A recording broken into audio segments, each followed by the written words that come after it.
Trilhas da Democracia de hoje recebe o professor de Relações Internacionais da Universidade Federal do ABC e membro do Diretório Nacional do Partido dos Trabalhadores, Walter Pomar. Walter, seja muito bem-vindo ao Trilhas da Democracia. É um prazer recebê-lo nessa arena de discussões sobre democracia e direitos humanos.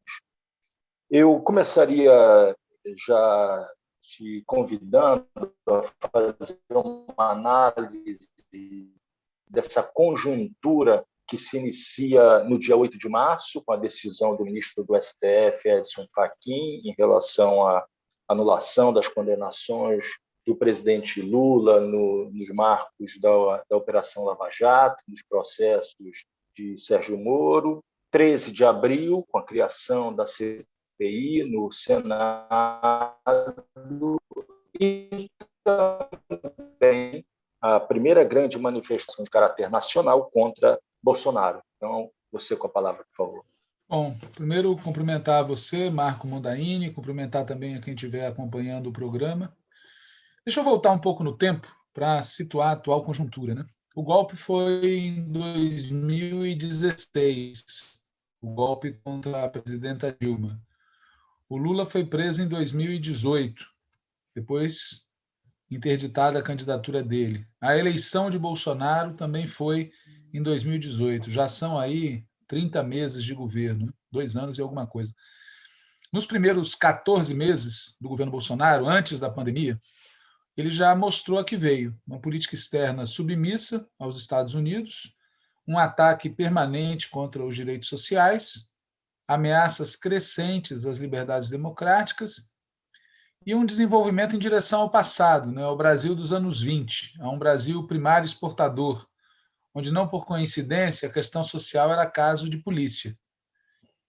Esse acumulado colocou na pauta de amplos setores da população a luta contra o governo Bolsonaro e contra as políticas do governo Bolsonaro, com destaque, naquele momento, né, pouco antes da pandemia gerar a necessidade do isolamento social, com destaque para o setor da educação, que no dia 18 de março, se eu não me engano, de 2020, tinha previsto uma mega manifestação, que ia ser também uma manifestação em defesa das liberdades democráticas e dos direitos humanos, porque era aquele momento em que o Bolsonaro tinha feito ataques, falando em golpe, falando em fechar instituições, etc.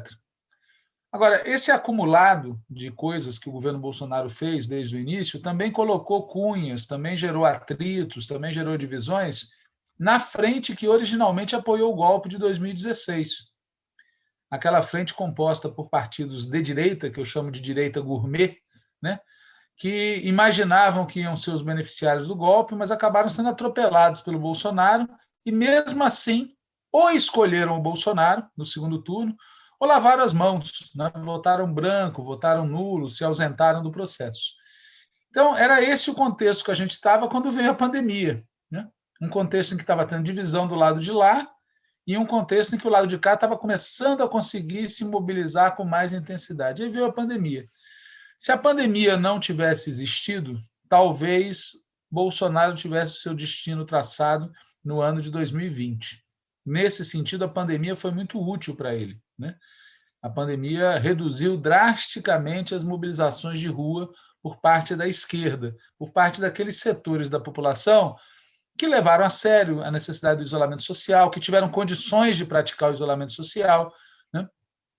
E isso, inclusive, introduziu uma certa divisão na classe trabalhadora, entre os que podiam, tinham os meios, tinham as condições de se proteger, e os que não tinham como, porque a sobrevivência impunha a necessidade de continuar se expondo todo dia a uma moradia, a um transporte, a condições de trabalho que eram uma fonte para a contaminação. Esses setores, inclusive, eram presa do discurso demagógico do Bolsonaro, que apresentava os outros, né, como almofadinhas e esses como sendo aqueles que estavam se expondo corajosamente, é assim mesmo, né? Além do mais, essa situação deu a Bolsonaro um instrumento, o auxílio emergencial, ao qual ele inicialmente se opôs por razões doutrinárias e fiscais, mas quando foi aprovado, ele usou fartamente como instrumento eleitoral para ampliar o desempenho dele das forças políticas que o apoiam e da direita em geral nas eleições de 2020. Isso está comprovado. Quer dizer, as forças de direita, em geral, se beneficiaram muito eleitoralmente, manipularam muito eleitoralmente o auxílio emergencial, que foi necessário, que foi correto, que era preciso que fosse maior, que era necessário que tivesse sido adotado antes, mas a gente precisa entender que quem está no governo usou e vai voltar a usar esse tipo de instrumento. Né? O fato é que de março de 2020 até fevereiro de 2021, mais ou menos, foram 12 meses em que Bolsonaro aproveitou o contexto da pandemia para fazer a boiada passar. Né? Então, em todos os terrenos, não só no terreno ambiental, em que foi gerada essa expressão, mas em todos os terrenos, os caras aproveitaram para fazer o que eles queriam fazer. E tiveram muito lucro com isso. Todos os números indicam que o grande empresariado se beneficiou brutalmente com o governo Bolsonaro, né? Especialmente o setor do agronegócio, o setor da mineração, o setor financeiro, exportadores e importadores e especuladores em geral ganharam muito dinheiro.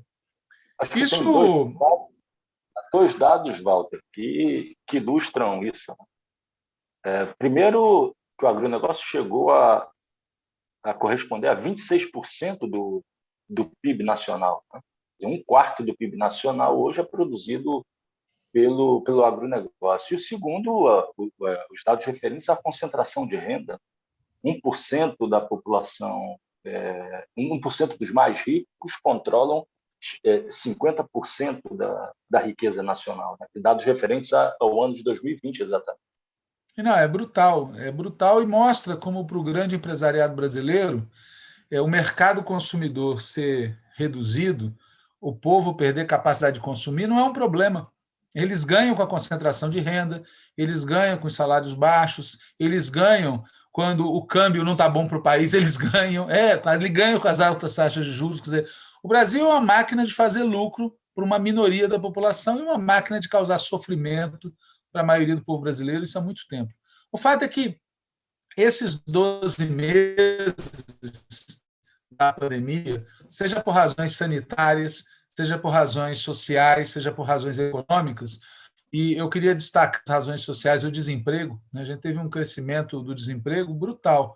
Os números oficiais falam aí em 13, 14, 15 milhões de desempregados, mas, na verdade, se você soma as pessoas que desalentaram, isso passa de 20 milhões de pessoas. Há quem fale em 28 milhões de brasileiros e brasileiras, ou até mais, que estariam em situação de querer estar trabalhando, mas não tem emprego. Né?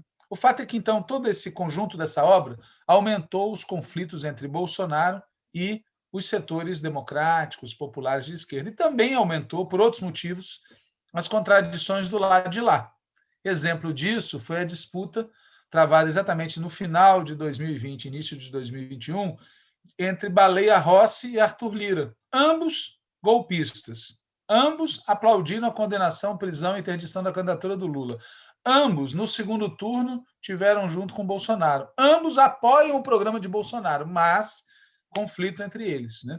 E essas contradições do lado de lá é que, na minha opinião, ajudam a entender a mudança de posição de alguns ministros do Supremo Tribunal Federal e do Supremo Tribunal Federal como um todo, tanto em relação à suspeição do Moro, quanto em relação aos processos contra o Lula. Né? De repente, a maioria do Supremo Tribunal Federal lembrou que a Constituição brasileira existe e que, segundo a Constituição brasileira, o Lula não era condenado, era inocente, porque, primeiro, ele não devia ter sido julgado naquele lugar, naquela sessão, e, em segundo lugar, o juiz era suspeito. Os caras lembraram disso. Não lembraram disso quando a petição foi feita pela defesa, não lembraram disso na época que poderia ter impedido a prisão, não lembraram disso na época que o Lula poderia ter sido solto, não lembraram disso no momento em que ele, sendo solto, seria candidato. Lembraram depois, convenientemente. E é bom a gente dizer isso, porque esse Supremo, inclusive vários dos que votaram pela suspeição do Moro e votaram a favor, portanto, do Lula tem as mãos sujas, tem as mãos com sangue de povo brasileiro, que estaria vivo se esse cavernícola não tivesse sido eleito, e esse cavernícola não teria sido eleito se esse Supremo tivesse lembrado que a Constituição existia. Um exemplo disso é o herói da vez, que é o Gilmar Mendes, que é o mesmo que impediu a posse do Lula como ministro, tá certo? Como ministro da presidenta Dilma, com base numa gravação ilegal. E vamos combinar, se nós, que somos cidadãos comuns, sabemos que era tudo uma ilegalidade, eles não sabiam? Claro que sabiam. Eles participaram da conspiração, participaram da fraude e, por conflitos entre eles, fizeram um movimento que, claro, nos beneficia. Né? E o fato é que eles lembraram que a Constituição existia e, a partir de, sei lá, do 27º mês aí do governo Bolsonaro, começaram a devolver os direitos políticos do Lula, que hoje estão plenamente estabelecidos, embora alguns ministros do Supremo tenham dado entrevista agora, já urdindo novos pretextos, novas hipóteses, suposições para tentar tirá-lo. Bom, a volta do Lula à disputa eleitoral, né, a partir de março, ocorreu num ambiente de um país extremamente desgraçado pelo Bolsonaro, né? Crise sanitária, crise social, crise econômica, e meio que catalisou as insatisfações de uma parte importante da população. De repente, um jeito de dizer não suporto mais é chegar para o pesquisador e dizer vou votar no Lula. E as pesquisas de opinião começaram a mostrar cada vez mais o Lula vencendo no segundo turno ou vencendo no primeiro turno, sempre contra o Bolsonaro, num ambiente de polarização. Né? Por outro lado, a mortandade causada pela pandemia, e aí eu queria destacar aquela tragédia de falta de oxigênio em Manaus. Eu destaco essa tragédia porque ela confirmou que tem método na loucura. Quer dizer, não é uma coisa da pandemia, não é uma coisa da natureza, não é um problema do vírus. Tem ações e falta de ações deliberadamente. O caso do oxigênio é de uma barbaridade total, porque na CPI ficou comprovado que a incúria, a incapacidade, a incompetência do Pazuello se juntam com a decisão deliberada de mostrar que era possível, através do chamado efeito manada, imunizar a população. Veja, não é possível, em primeiro lugar. E segundo, se fosse, o custo em vidas é bárbaro. E foi isso que esses caras fizeram. E o episódio de Manaus, na minha opinião, fez aquele clique numa parcela importante da população. Se deu conta que havia mais do que estava se demonstrando até aquele momento, que o governo era diretamente responsável, como a gente vinha falando, por um genocídio. Hoje a gente sabe, e temos provas, né, mais do que sabemos, temos provas que, além do método, também tinha ganância envolvida, porque agora com a CPI veio à tona essa outra barbaridade, que é descobrir que os caras estavam negociando propina a taxa de $1 por vacina ou coisa do gênero, né? São uma canalha, não tem outra expressão, né? São uma canalha. Isso que você falou do efeito catalisador, né? Assinala o encadeamento desses 3 marcos iniciais que eu te perguntei como sendo momentos de inauguração, de abertura de uma nova conjuntura, ou seja, num jogo de alimentação e retroalimentação, a decisão do Fachin, que marca uma alteração da política, na verdade, não jurídica. O jurídico veio como resultado de uma alteração do posicionamento político também, que foi decisivo, né, para a abertura da CPI, né? Não se pode esquecer que a abertura a aceitação da criação da CPI se deu a partir de uma medida do STF, né? Você acredita então que esses 2 movimentos, né, de alteração que passaram pelo STF, estão passando atualmente pelo Senado Federal, acabaram levando ao impulsionamento da retomada das ruas por parte de setores da esquerda, né? Na verdade, de amplos campos políticos das esquerdas? Veja, sim e não. Quer dizer, é óbvio que o instrumento Supremo Tribunal Federal foi decisivo para deflagrar 2 episódios: a devolução de direitos políticos do Lula e a instalação da CPI. Mas, por outro lado, o ambiente em que isso aconteceu, que, na minha opinião, foi decisivo para a decisão do Supremo. O ambiente marcado na consciência coletiva pela ideia de que nós estávamos com um governo genocida na mão. O caso que você falou, o caso de Manaus, foi um catalisador nesse sentido.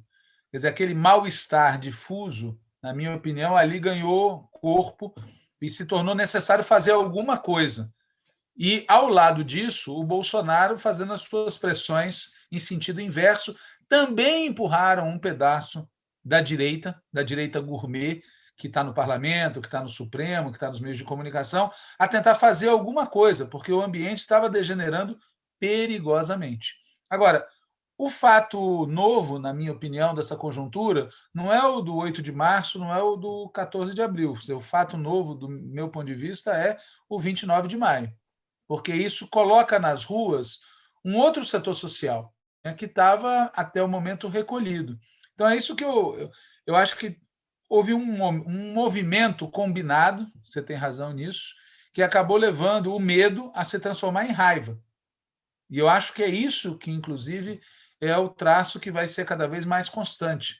Havia um medo legítimo de uma parte da população, medo da pandemia, e não só, porque também tem um ambiente de medo imposto de cima para baixo por essa violência retórica e prática efetiva do Bolsonaro, das polícias, da elite desse país, que trata as pessoas como lixo.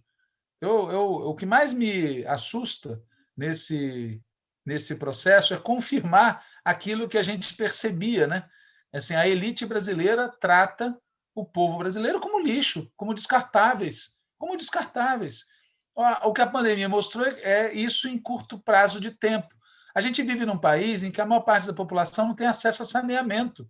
Então, que susto há em que tenha 500 mil pessoas morrendo por causa da pandemia? Veja, o susto é que está acontecendo num curto espaço de tempo. Mas esses caras fazem isso com o povo brasileiro o tempo todo. Bom, Walter, você falava no primeiro bloco sobre como 8 de março, 13 de abril, foram fatos importantes nessa mudança de conjuntura, mas o fundamental se deu a partir do 29 de maio, que foi a primeira grande manifestação nacional contra Bolsonaro.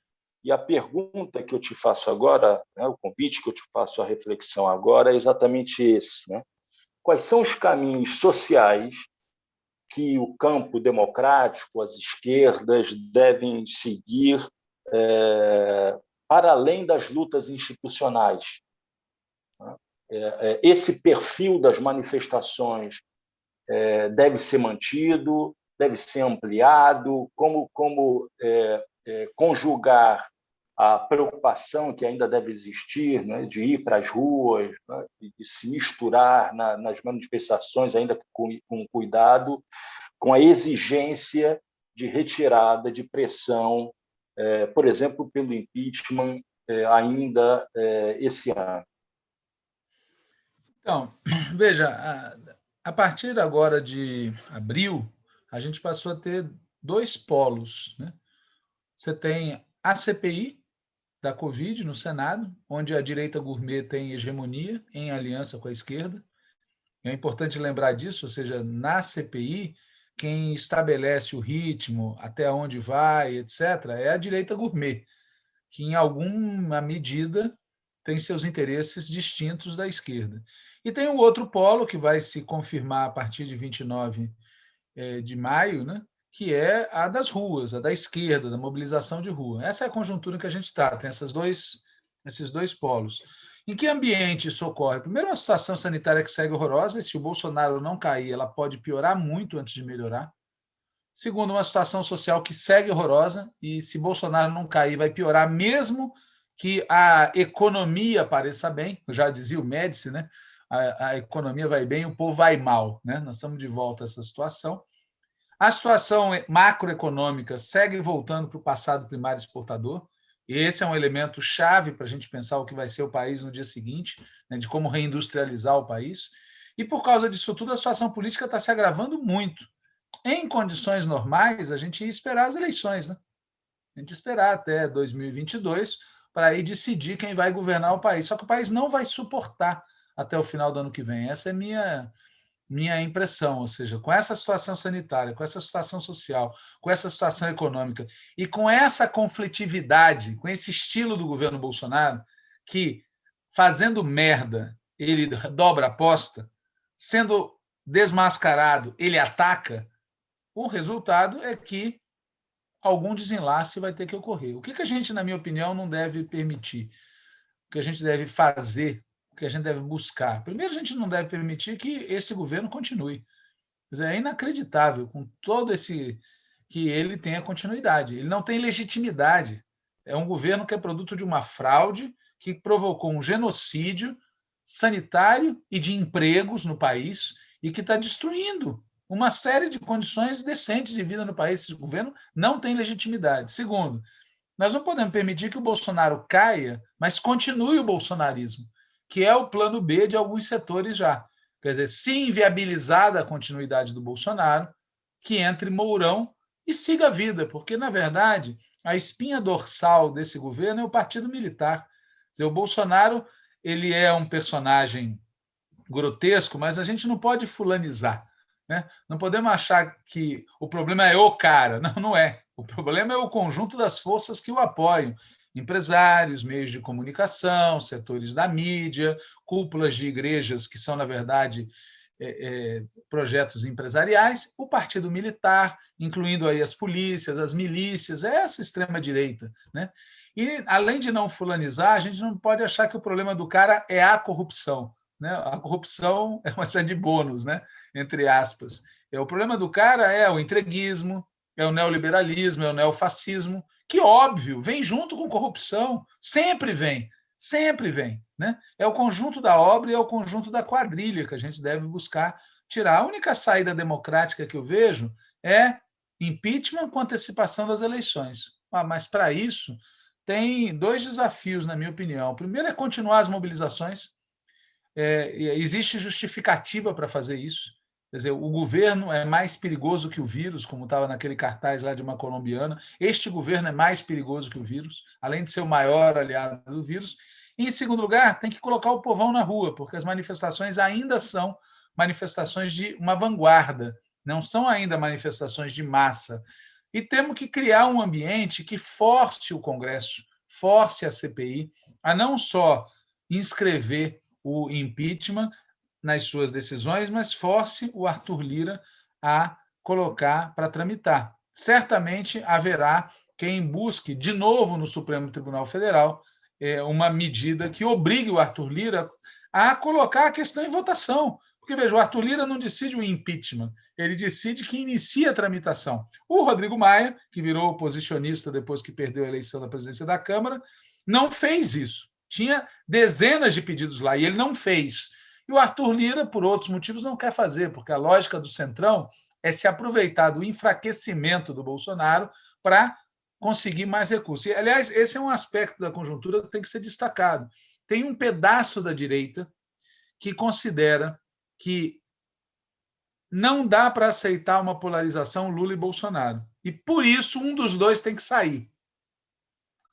Ou sai o Lula ou sai o Bolsonaro, para que possa entrar uma candidatura que seja uma alternativa a ambos. Então, ninguém se iluda. A queda do Bolsonaro não é o fim da novela. Não está garantido que ele vá cair, porque é um inimigo poderoso, agressivo, tá certo?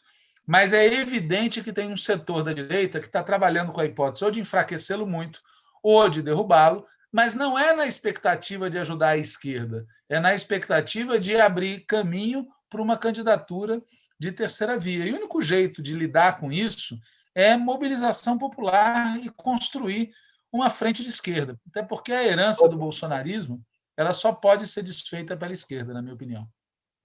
Walter, você entende que Ciro Gomes também tem a pretensão de ocupar esse espaço, o que já tem sido demonstrado nos últimos dias, né? Com as notícias que correm, que Ciro Gomes já está no segundo turno, tendo alcançado 16 pontos percentuais. Você acredita que pela cabeça de Ciro Gomes e também de alguns dos dirigentes do PDT passe essa ideia de que Lula já está no segundo turno, então trata-se agora de retirar, forçar a retirada de Bolsonaro, Ciro Gomes assumindo esse posto da terceira via que não foi ocupado até agora? Veja, que o Ciro Gomes quer isso, eu não tenho dúvida.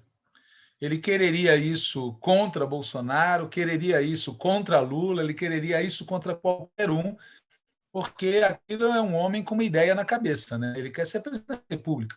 Por qual partido, com qual projeto, em que circunstância, não importa muito, importa a pretensão, como você falou.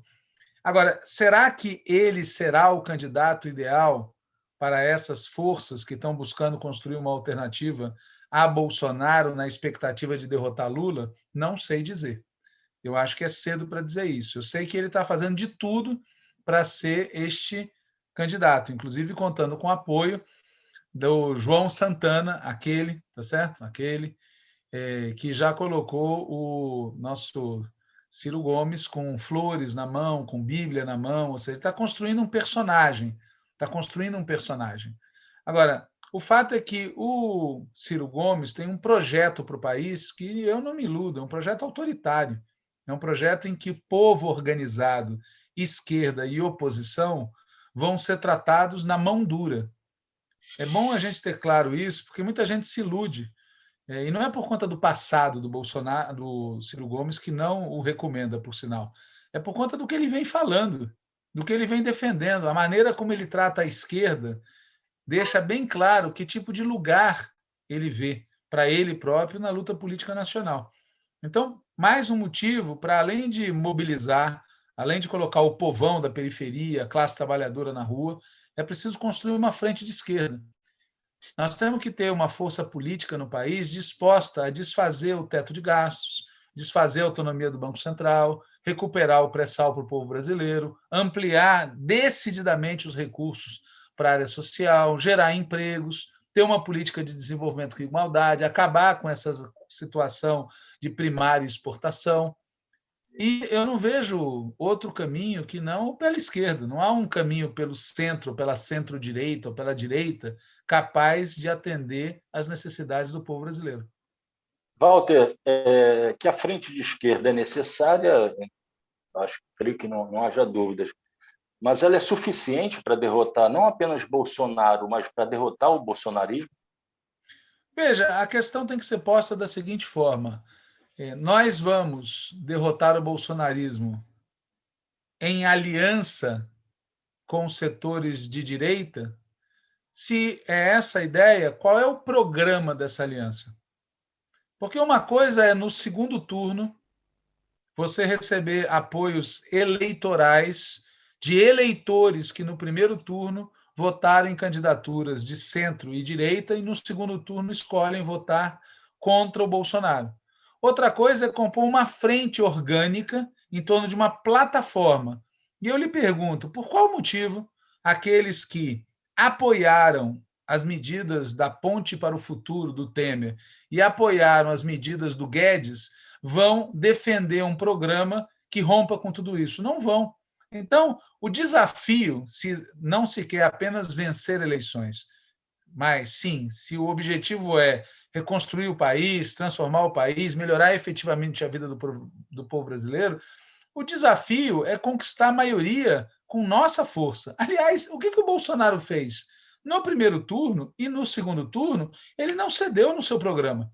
Ele foi com um programa hiper radical e conseguiu uma maioria suficiente para impor aos que estavam no meio do caminho a decisão. Naquele momento, o centro e a direita escolheram apoiar a candidatura do Bolsonaro. E, portanto, eu vejo que o desafio nosso, guardadas as limitações de qualquer comparação, é, nesse momento, e até o primeiro turno, aparecer com uma face clara para a população de uma alternativa de esquerda, para que se busque. Veja, as pesquisas chegam a falar de vitória do Lula no primeiro turno. Eu não acredito nisso. Essas pesquisas, elas refletem um cenário que não é o cenário do ano que vem. Mas veja, existe espaço. A pesquisa Oxfam mostrou isso, essa pesquisa sobre a percepção da desigualdade. Existe espaço para a defesa de um programa de transformação mais radical. Portanto, esses movimentos em direção ao centro e à direita são muito problemáticos, porque eles nos fazem, tudo tem preço. Um acordo com esses setores tem um preço. O preço é abrir mão de transformações programáticas. E o Brasil está numa situação tal em que não dá para abrir mão disso. 2023 não é igual a 2003. As concessões que foram feitas em 2003 já foram, na minha opinião, desnecessárias e erradas. Imaginar fazê-las de novo agora, uma nova Carta aos Brasileiros, um novo Henrique Meirelles, repetir isso num contexto em que o país está na situação deixada pelo Bolsonaro é muito ruim, é terrível e pode, inclusive, na minha opinião, nos custar a vitória eleitoral. Embora possa parecer estranho falar isso hoje, eu estou muito convencido que ou a gente puxa pela esquerda e dialoga com a massa do povo. 40 milhões de pessoas chegaram a não votar. E essas pessoas, o Bolsonaro se dirige a elas, e é a elas que nós temos que nos dirigir em primeiro lugar. Eu estou mais preocupado com a massa do povo pobre, que não votou em ninguém, que não compareceu para votar, do que buscar os Fernando Henrique, os Michel Temer, os Rodrigo Maia, os Gedel Vieira Lima da vida, entendeu? É assim que eu penso. Walter, eu gostaria de retornar a um momento da tua fala em que você afirma que, na verdade, o grande partido que sustenta o governo Bolsonaro é o Partido Militar.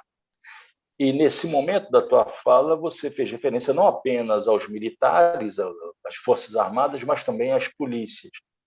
Nós vimos acompanhando uma série de ações por parte das polícias militares, mas também das polícias civis, que vêm se tornando cada vez mais militarizadas, de fortíssima repressão contra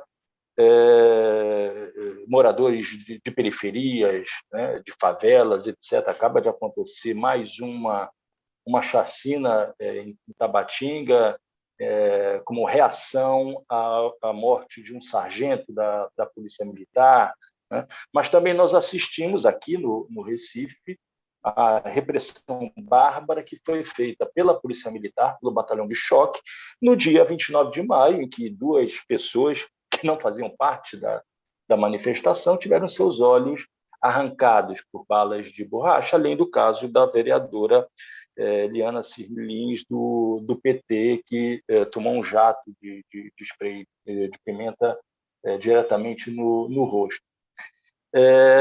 Em que medida esse crescimento, digamos assim, do risco do aparelhamento, né, das polícias estaduais pode comprometer o avanço das manifestações de massa contra Bolsonaro até o final desse ano? E caso não haja realmente a instalação de um processo de impeachment na disputa eleitoral para 2022? Primeiro, eu concordo contigo. Essas forças militares, policiais e paramilitares são o braço armado da extrema-direita no país e o braço armado especificamente do bolsonarismo. E ele vai usar esse braço armado caso ocorra aquilo que a gente acha que vai ocorrer, ou seja, uma derrota eleitoral do bolsonarismo. E ele vai tentar usar esse braço armado para evitar essa derrota eleitoral. E ele estará usando, já usou e vai continuar usando esse braço armado o tempo todo para intimidar os opositores e para assolar a sua tropa. A tática do Bolsonaro envolve o tempo todo mobilizar a sua base, o seu núcleo duro. E uma parte importante do núcleo duro do bolsonarismo está nesses saudosos da ditadura militar, nesses defensores de uma política de segurança pública militarizada e também desses que estão envolvidos em atividades ilegais, né? Como é o caso das milícias, de quem Bolsonaro publicamente se diz próximo. Então, é um contexto muito grave. A origem disso tudo precisa ser localizada. A origem disso tudo é a ditadura militar. A ditadura militar transformou as polícias em força auxiliar das Forças Armadas. E a doutrina em que as polícias foram treinadas é a mesma doutrina em que as Forças Armadas foram educadas, ou seja, a doutrina de segurança nacional. E o que a doutrina de segurança nacional estabelecia? Que havia um inimigo interno. O inimigo interno era a esquerda, o inimigo interno é o povo. É por isso que as polícias agem, por exemplo, nas periferias ou nas favelas, como se estivessem atacando um território inimigo, nos filmes que a gente vê aí de Hollywood, né? Entrando para acabar. Coisa que já seria, digamos assim, politicamente incorreta, mesmo num contexto de guerra, porque existe um princípio fundamental que é o não combatente não pode ser tratado como combatente. É protocolo, é Genebra. Só que aqui as polícias agem em território habitado por cidadãos como se estivesse num território de combate. Na verdade, eles atuam como força de ocupação, ou seja, eles agem como uma força de ocupação num país estrangeiro, que é a periferia pobre das cidades, com o agravante que muitos dos policiais provêm dessas camadas. Agora, nós temos uma larga história no país em que setores do povo são usados para pisotear os direitos de setores do povo. Então, é preciso enfrentar isso no debate, ou seja, não dá para alimentar uma política de segurança pública que seja militarizada. E por militarizado, eu digo e repito, estou me referindo a entender o povo como inimigo. Isso que aconteceu em Pernambuco é prova disso. Você atira daquele jeito em inimigos, não em cidadãos. Mesmo uma ação de tropa de choque contra uma manifestação não se faz dessa maneira, porque o objetivo não é causar dano permanente, o objetivo não é causar óbito. Esses caras são técnicos incompetentes, mas porque eles agem a serviço de uma lógica que não é correta. E o grave é que a maioria dos governantes desse país, inclusive aqueles de partidos de centro e de esquerda, são, no mínimo, lenientes no trato da questão. Acabam se aliando a esse tipo de concepção, deixam a corporação militar ser governada pela própria corporação militar, em alguns casos aplaudem ações que têm pegada midiática, achando que com isso estão dialogando com a corporação e com o sentimento médio da população. Mas, na verdade, só estão alimentando o monstro, só estão alimentando um tipo de conduta que mais cedo ou mais tarde vai cortar os dedos daqueles que efetivamente tiverem algum compromisso com direitos humanos, com democracia, com liberdades e com segurança. Porque essa política não é uma política de segurança, é uma política de medo, é uma política de terror. Quer dizer, como é que vive alguém num bairro popular que o tempo todo está sob o risco de esse tipo de ação? Então, é um tema grave que tem que ser enfrentado no debate, na ação de governo. Dizer, infelizmente, os governos Lula e Dilma, mesmo no âmbito da sua competência federal, não atuaram para alterar essa situação. A maioria dos governos estaduais e municipais de esquerda tampouco fazem isso, tem que fazer. E nós vamos ter que enfrentar politicamente o problema. E aí a solução não é mágica. A solução é mobilização. Ou seja, é preciso impedir que eles atirem. E como é que você impede que eles atirem? Como é que impede que eles reprimam? Colocando tanto povo na rua que fique desmoralizada a ideia de que é legítimo reprimir. É o único jeito de enfrentar uma situação desse tipo nesse contexto. Agora, nós temos que saber que o Bolsonaro não tem limite. Ou seja, nós não estamos lidando com uma direita tradicional, não estamos lidando com uma extrema-direita convencional, nós estamos lidando com uma extrema-direita de corte fascista, que dá à vida um valor muito pequeno e que aplaude os mecanismos brutais de repressão de todo tipo. E por isso, só tem um jeito, insisto, de enfrentar isso: é enfrentando. A gente não pode se acovardar, não pode recuar, não pode deixar de falar o que deve ser falado. Se o Bolsonaro tivesse sido tratado desde o início como devia ser, não teria se convertido no que é. A verdade é que tratar alguém com a conduta política dele e de seu grupo de uma maneira suave não resolve o problema. Esse povo não é suave. Não dá para derrotar o Capone com métodos de Woodstock, na minha opinião.